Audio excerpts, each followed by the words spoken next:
What's up guys, it's Maxwell with the next war recap video. This one is a random match between DLX and Suomi Kotkat.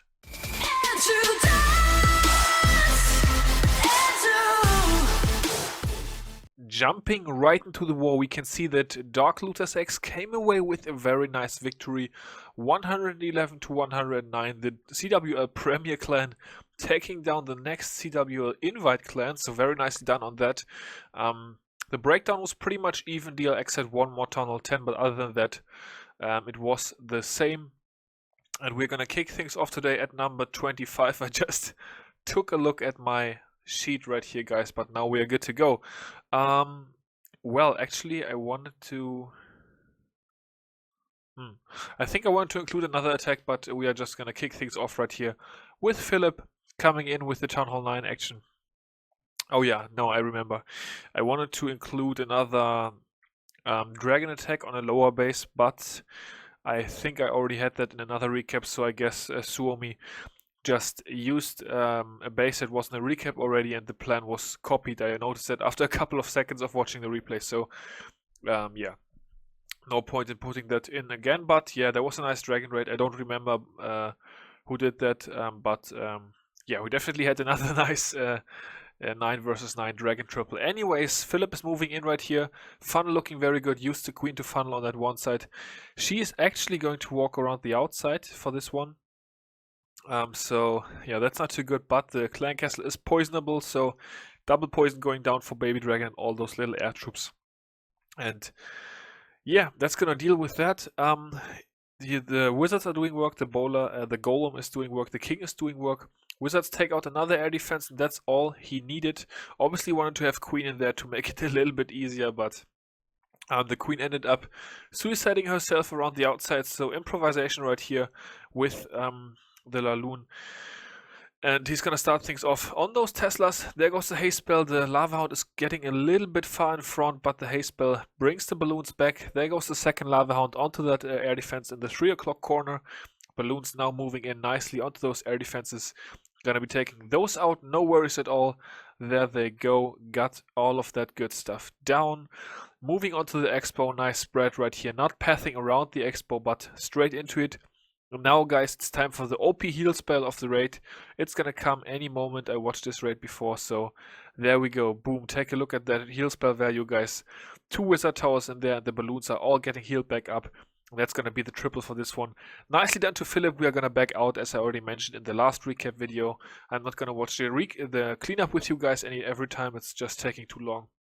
And yeah, so I left that one dragon raid out, guys, but of course it wouldn't be a Maxwell recap without the dragon attack. So Tyler right here has got my back, and he did a raid with 4 dragons, so we're gonna check this one out. Obviously the air defense is so close together, can always make dragon raids possible. He decides to use a rage spell right away, pretty much mostly for the wall breakers here, because the queen is not taking very much damage, but the wall break failed anyway, so that's a little bit unfortunate. Let's see how he's going to recover that. He tries to funnel all the buildings away, so the queen is going to have to go inside, but looks like she's actually going to take a hike for this one, so yeah, a little bit unfortunate. He should have tanked the Teslas. In these cases, guys, it can be so valuable to bring one giant to tank those Teslas real quick, and then you are able to break the wall that much easier. So that's maybe that's the tip or advice for the day.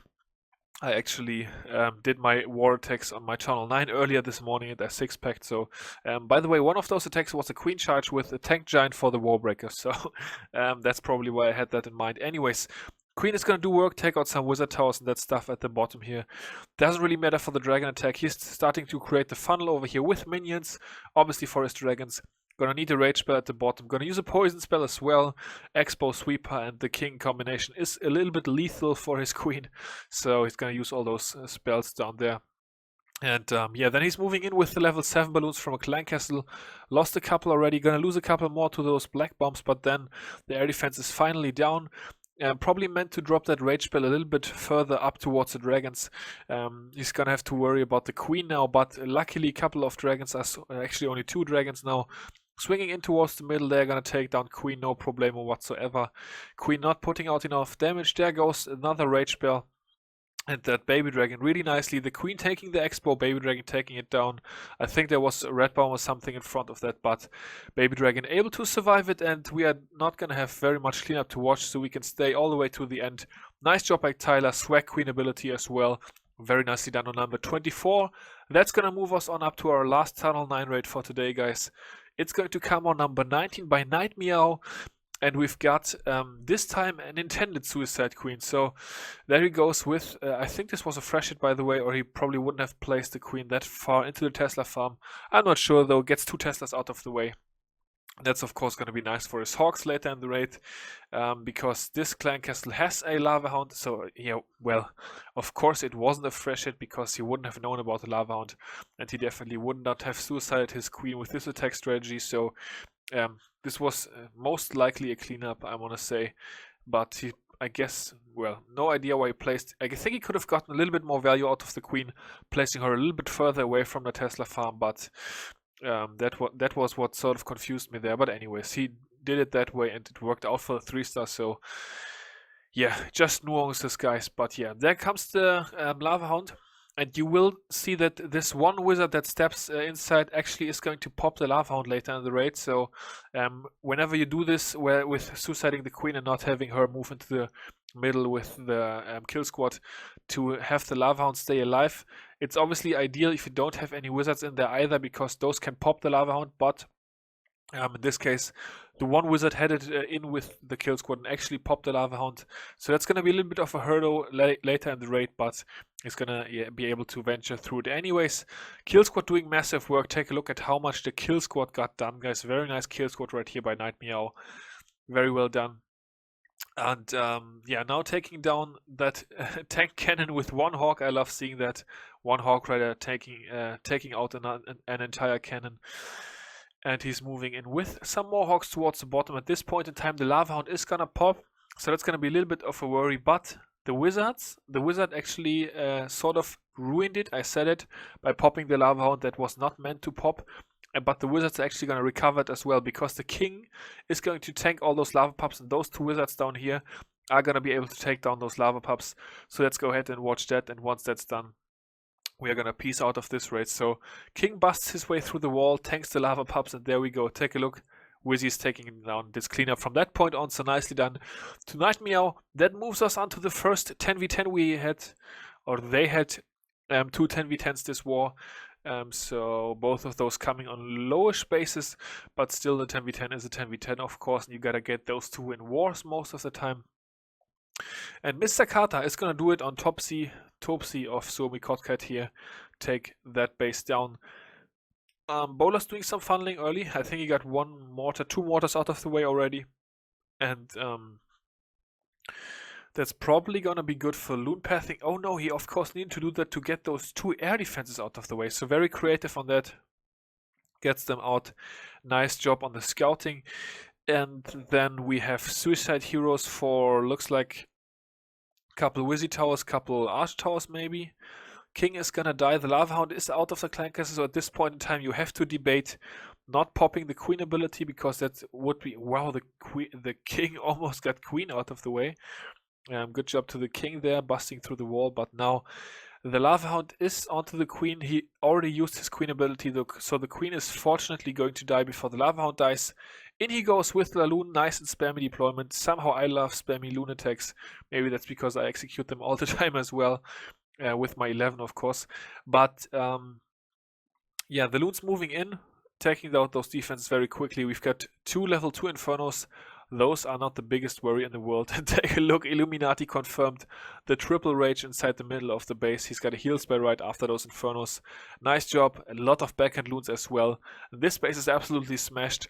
Obviously lowish defenses here, but nice job to Mr. Carter, grabbing the 10v10 on this one. Only 1 skeleton spell for the Queen, so the Queen kill was not the smoothest ever, but it worked out in the end.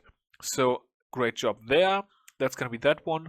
Second 10v10 is going to come on the second lowest base, number 17 right here. And it's actually going to be executed by Epsilon. And we are going to see a Bowitch attack for this one.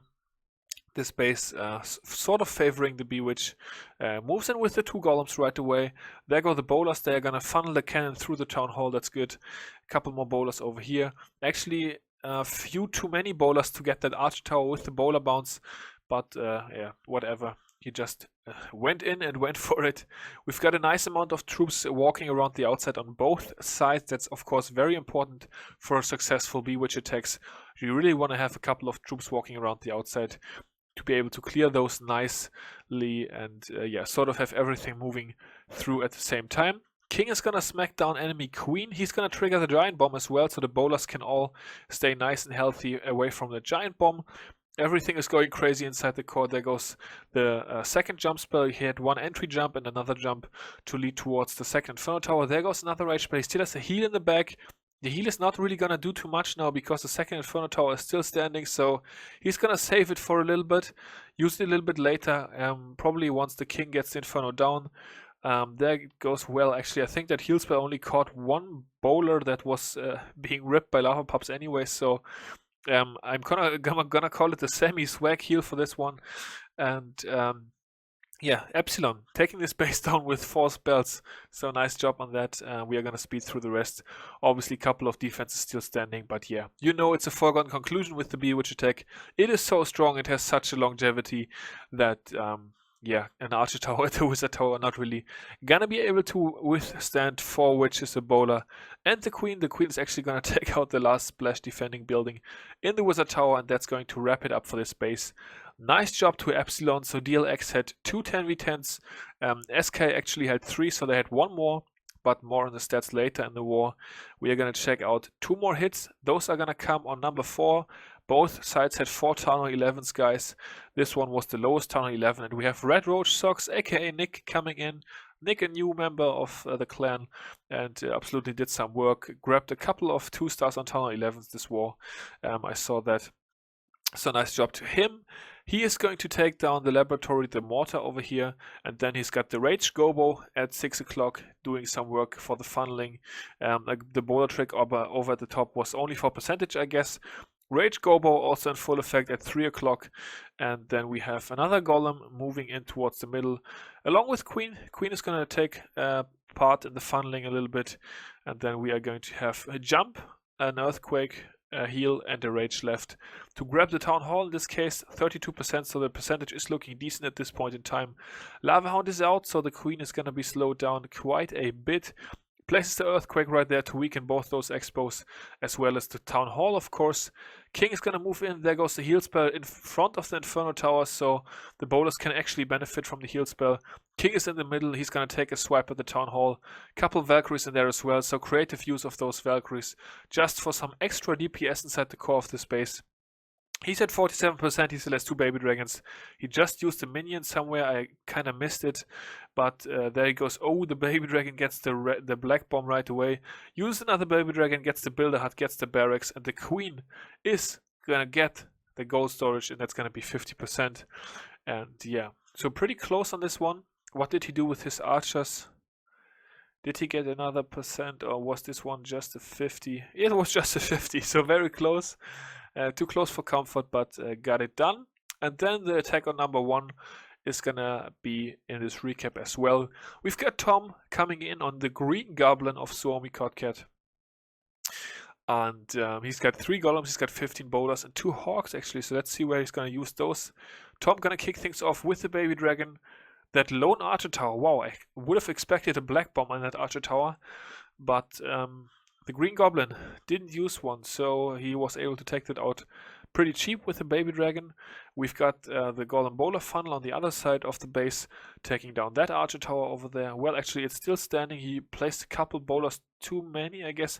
Oh, there's where the 2 hawks came in. They took down that archer tower.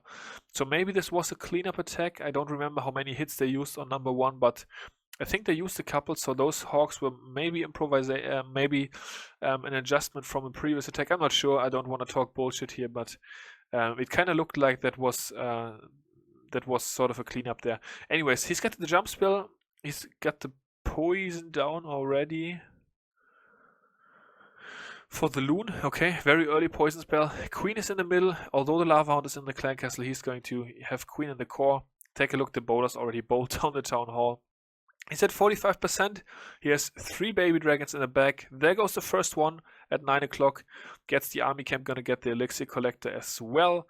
Queen's still alive. She's on the lava hound's butt now, so that's not too good. But the baby dragons over here are certainly gonna take down enough percentage points.